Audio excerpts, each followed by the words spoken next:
Ya, mari kita berdua sekali lagi sebelum kita bersama-sama sharing tentang tema hari pagi hari ini, setia dalam persahabatan dan hubungan. Bapak surga, terima kasih Tuhan untuk waktu yang Kau sediakan buat kami semuanya. Tidak habis-habisnya kami ucap syukur dan tidak habis-habisnya kami rindu untuk terus mendengar akan firman-Mu Tuhan dan belajar bersama-sama sharing akan kebaikan-Mu yang dahsyat sampai saat ini. Urapi hamba-Mu tidak ada apa-apanya tanpa kasih karunia-Mu Tuhan, agar boleh menyampaikan apa yang sudah Kau taruh dalam hati hamba-Mu dan juga seluruh saudara-saudara yang ada di Zoom maupun ada di YouTube, biar Kau serahkan mereka juga dalam nama Roh yang Kudus, agar kami semua boleh mengerti bahwa Engkau sumber segala teladan untuk kesetiaan dan juga persahabatan dan hubungan yang luar biasa dalam kehidupan kami. Terima kasih Tuhan, kami serahkan waktu dari awal hingga selesainya, di dalam nama Tuhan Yesus Kristus. Amin. Apakah sudah terlihat gambarnya? Sudah, Pak. Sudah, Pak. Sudah, oke. Oke, baik. Tema pagi ini setia dalam persahabatan dan hubungan. Semuanya mau ya kalau punya teman yang bisa setia, sahabat yang setia, dan hubungan yang manis ya. Semua kita pasti mau, teman-teman ya. Nah, saya ambil dari tadi pembacaan Mazmur Amsal 27, cuman ayat yang ke-6 ya. Itu dari yang TB, terjemahan baru. Bentar, ini gambarnya saya kecilin dulu ya.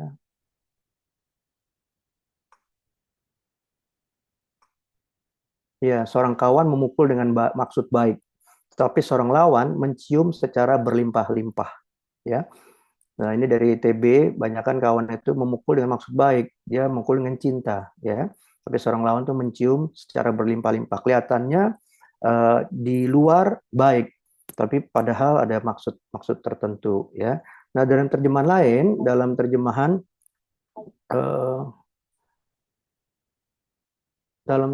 eh, lainnya di Amsal 27 ayat 6 dengan bahasa Indonesia sederhana, itu terjemahannya kawan memukul dengan cinta yang tadi saya bilang, tetapi musuh merangkul dengan bisa. Bisa itu begitu matok, wow, sakitnya luar biasa, ya. Nah, ada juga dari terjemahan lainnya di Amsal 27:6 juga TSI, terjemahan sederhana Indonesia, itu seorang sahabat memukul dengan tujuan baik. Jadi kalau sahabat itu memukul dengan tujuan baik, tapi seorang musuh memeluk dengan maksud tersembunyi. Nah, tapi terlepas dari semua yang kita baca ini, saudara, kalau teringat akan setia dalam persahabatan dan hubungan, kita di Alkitab ingat siapa, saudara? Yang kita paling sering dengar, hubungan Daud dan Yonatan, ya. Saudara baca ada indahnya hubungan mereka itu ya. Dari 1 Samuel pasal 18 sampai pasal 20 itu luar biasa, saudara. Daud bisa seperti itu karena Tuhan selalu menyertai dia di 1 Samuel 18 dan 14 ya.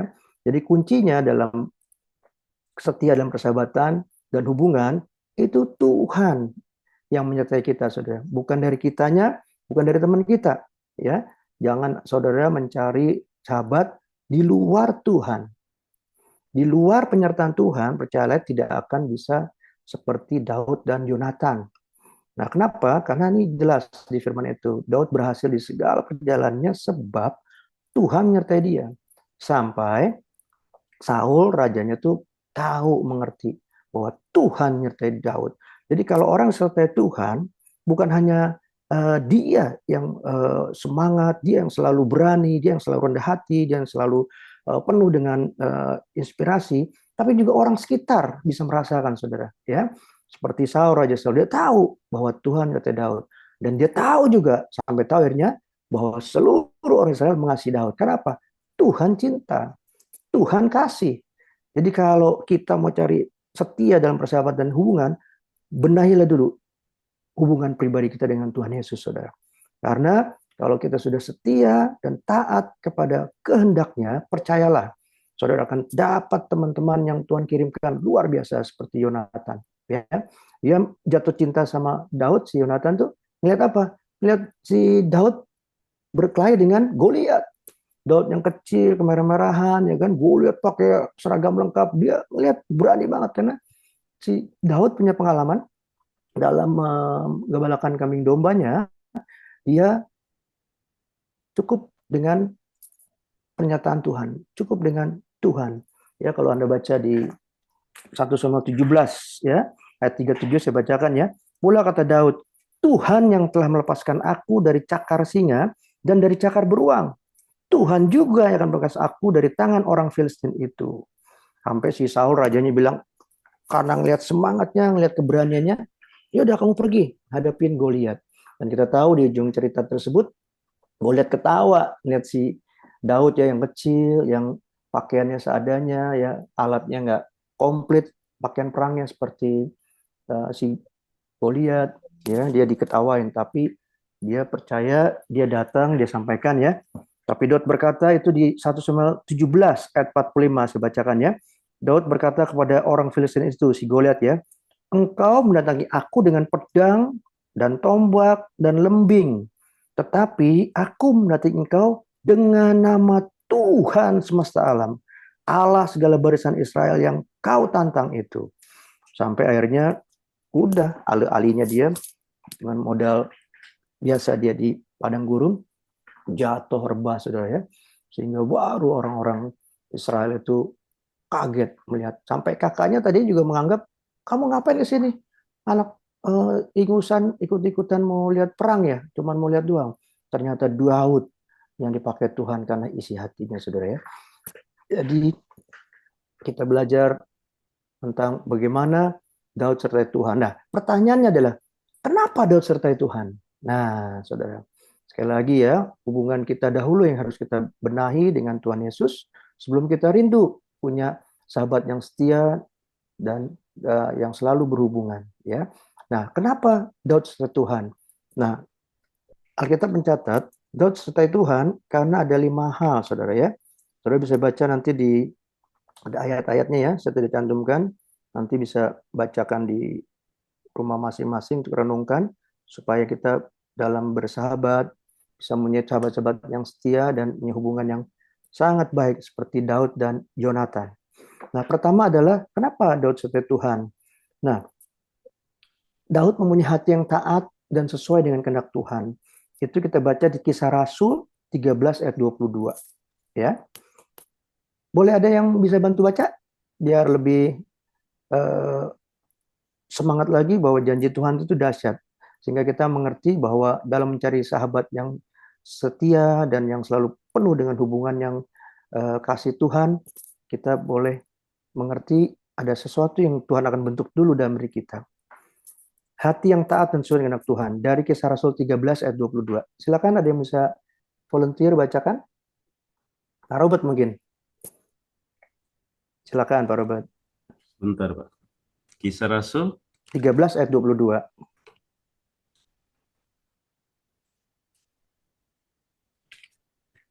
Saya bacakannya, ayat 22, Kisah Rasul 13. Demikian firman Tuhan.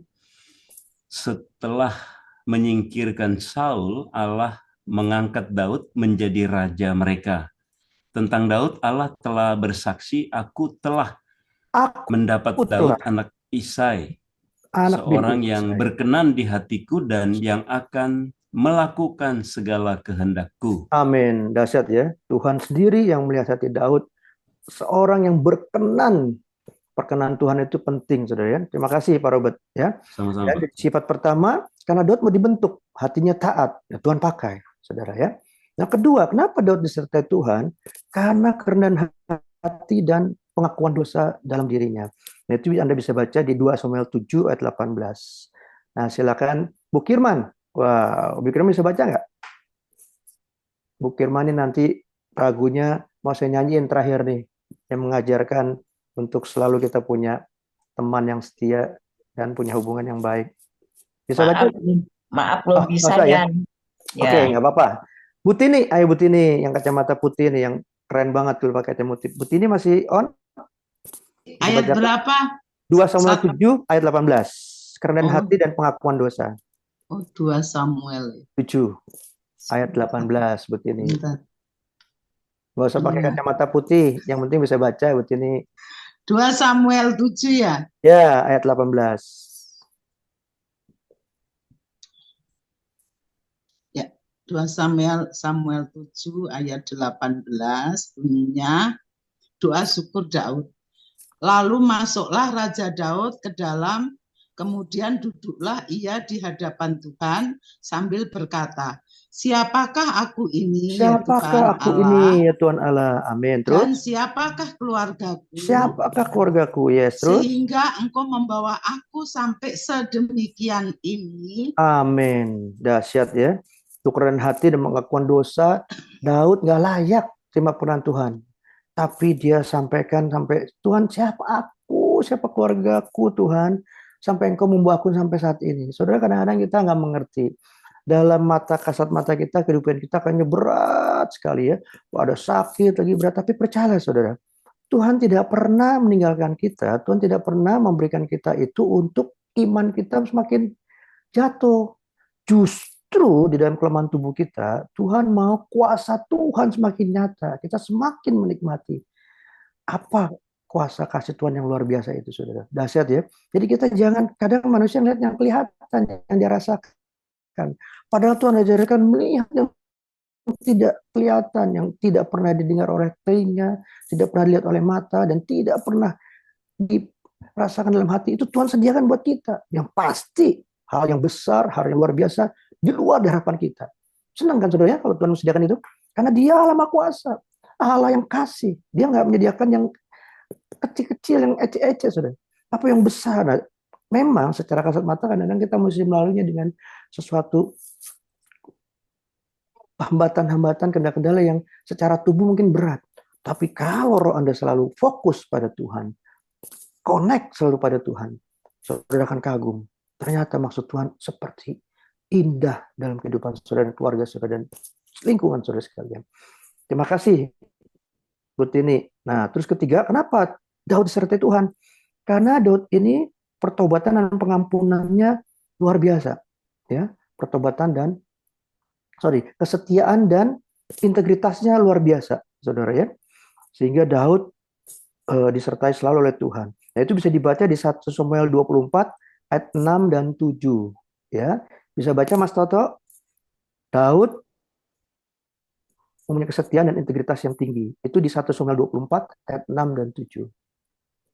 Mas Toto masih monitor?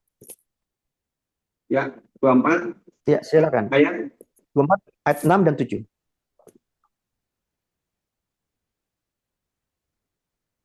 Lalu berkatalah ia kepada orang-orangnya, dijauhkan Tuhanlah kiranya daripada aku untuk melakukan hal yang demikian kepada Tuanku, kepada orang yang diurapi Tuhan, yakni menjamah dia, sebab dialah orang yang diurapi Tuhan.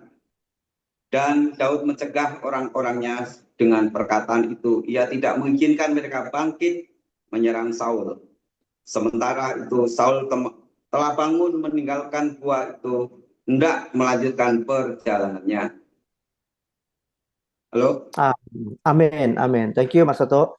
Ya, tapi Daud tidak mau membalas dendam kepada Saul. Pada Saul mau bunuh Daud, saudara.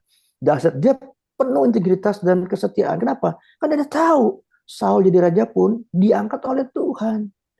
Walaupun dia jahat, dia tidak boleh balas dengan kejahatan. Dahsyat saudara ya. Daud ya, kesetiaan dan integritasnya. Kenapa seperti itu? Karena Daud hatinya nempel sama Tuhan. Bisa seperti itu.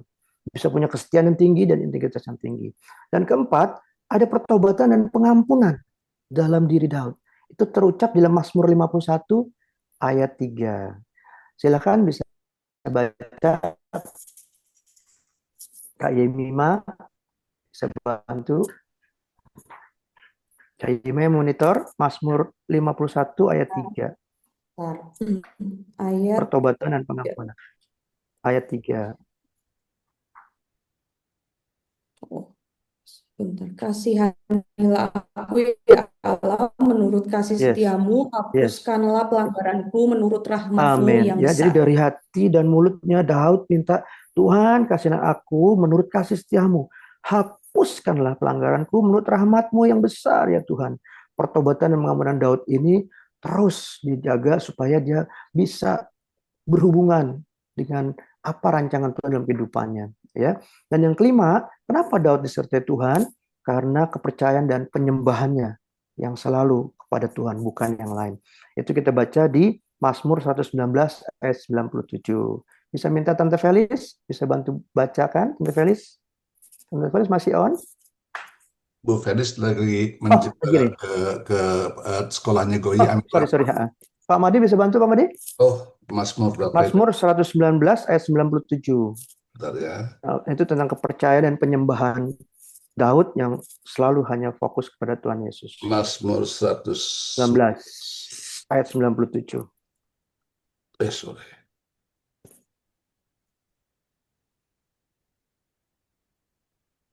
19 ayat 97. 97 berbunyi, betapa ku cintai Tauratmu, aku merenungkannya sepanjang hari. Amin. Terima kasih Pak Made. Jadi dia percaya dengan terus mencintai firman Tuhan dan merenungkannya sepanjang hari, dia pasti mengerti rancangan Tuhan dan pasti membuat hati Tuhan selalu berkenan kepada dia. Nah, saudara mau punya teman setia dalam persahabatan dan ada hubungan? Siap dibentuk proses seperti Daud ya saudara ya. Kiranya firman Tuhan boleh menguatkan kita dan nama Tuhan saja yang selalu kita ceritakan, kita tinggikan karena hanya Dia sumber segala-galanya yang bisa kita seperti Daud 5 hal ini. Kalau bukan Tuhan, nggak mungkin manusia bisa mempunyai teman, sahabat yang setia, saudara. Banyak di antara kita mau menang sendiri, apalagi zaman sekarang, zaman teknologi, jarang mau ketemu orang. Semuanya serba teknologi. Sehingga kadang-kadang kalau ketemu orang ngomongnya kasar ya, saudara ya. Tapi itulah kehidupan ke depan yang semakin hari semakin dilencengkan oleh firman Tuhan. Kita jangan mau, saudara. Kita harus terus seperti Daud, terindu terus merenungkan firman Tuhan siang dan malam. Karena begitu kita mencintai akan firman-Nya yang tidak pernah salah, tidak pernah meleset, tidak pernah mengecewakan. Biarlah Tuhan memberkati kita semuanya. Dan minta dengan hormat Kak Ima setelkan lagu terakhir. Lagu yang waktu saya sekolah minggu saya diajarkan oleh Ibu Kirman. Terima kasih Ibu Kirman datang. Saya semangat banget Ibu Kirman hari ini boleh datang. Silakan Kak Ima, Tuhan berkati.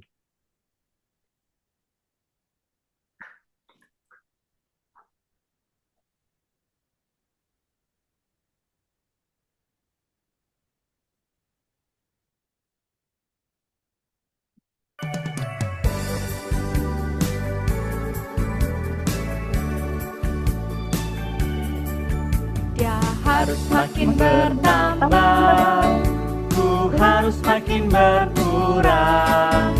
Nama Yesus saja disembah, ku di tempat paling belakang. Bila Yesus ditinggikan dan salibnya diberitakan, pasti Dia menarik semua orang datang kepadanya sekarang. Dia harus makin bertambah, ku harus makin berkurang. Nama Yesus saja disembah, ku di tempat paling belakang. Bila Yesus ditinggikan dan salibnya diberitakan, pasti Dia menarik semua orang datang kepadanya sekarang. Puji Tuhan. Terima kasih Kak Imema. Minta dengan hormat Pak Robert bisa menutup doa pada hari ini. Terima kasih Pak Robert. Ya, terima kasih Pak Reji. Mari kita